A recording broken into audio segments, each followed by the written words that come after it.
चलिए आज हम शुरू करेंगे क्लास 10th के लिए कोऑर्डिनेट ज्योमेट्री का डिस्टेंस फॉर्मूला। अब हमारे पास है डिस्टेंस फॉर्मूला, दूरी सूत्र।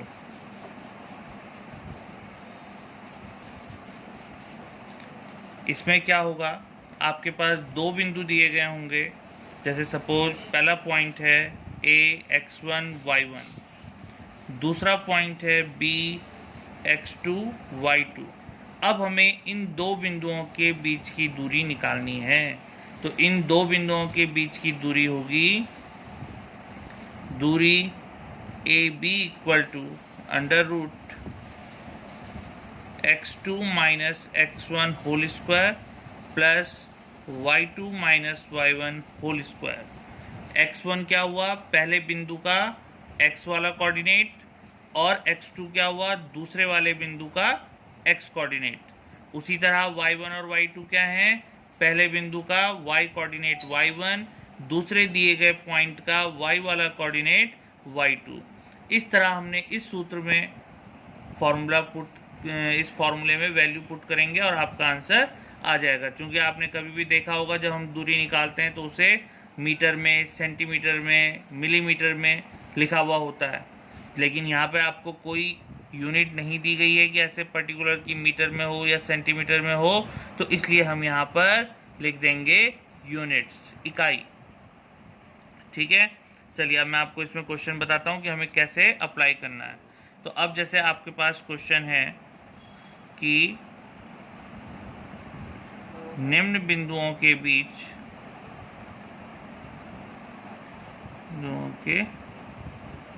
की दूरी ज्ञात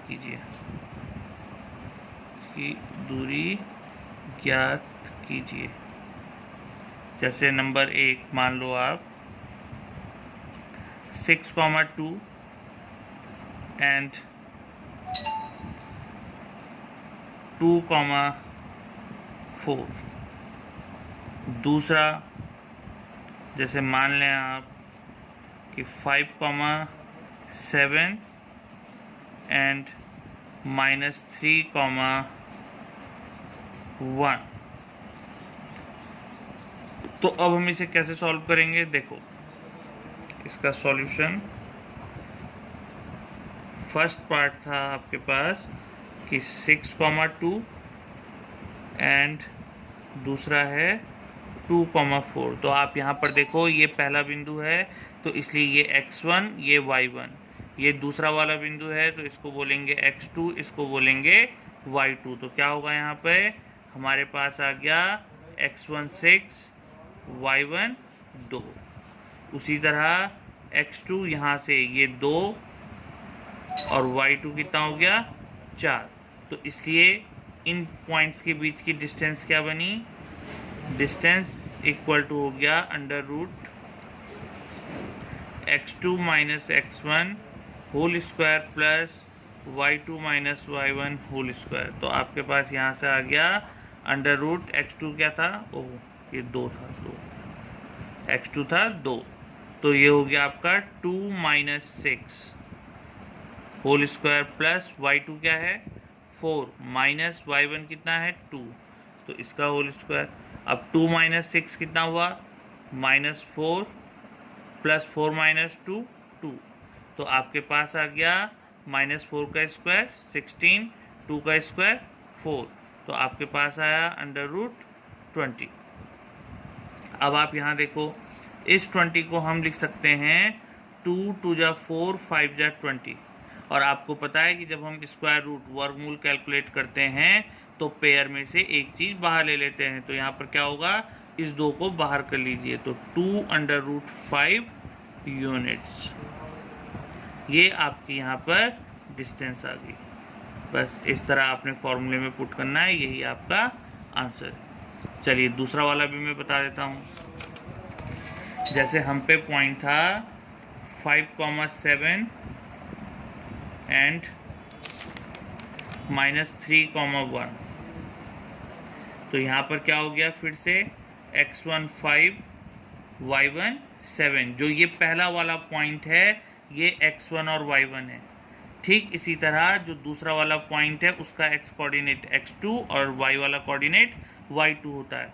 तो यहाँ से क्या हुआ, x2 हो गया -3, y2 हो गया 1। फिर से आप देखो कि दूरी इक्वल टू कितना हो गया, distance equal to under root x2 minus x1 whole square plus y2 minus y1 whole square. तो यहाँ से आपके पास आ गया x2 कितना है -3, x1 कितना है 5, तो -3 minus 5 whole square plus y2 था 1, y1 है 7, तो 1 माइनस 7 होल स्क्वायर। बस अब आप यहाँ से वैल्यू पुट करिए।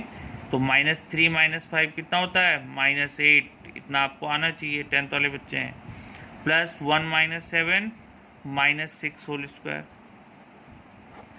-8 का स्क्वायर कितना हुआ 64, -6 का स्क्वायर 36, पता है ना।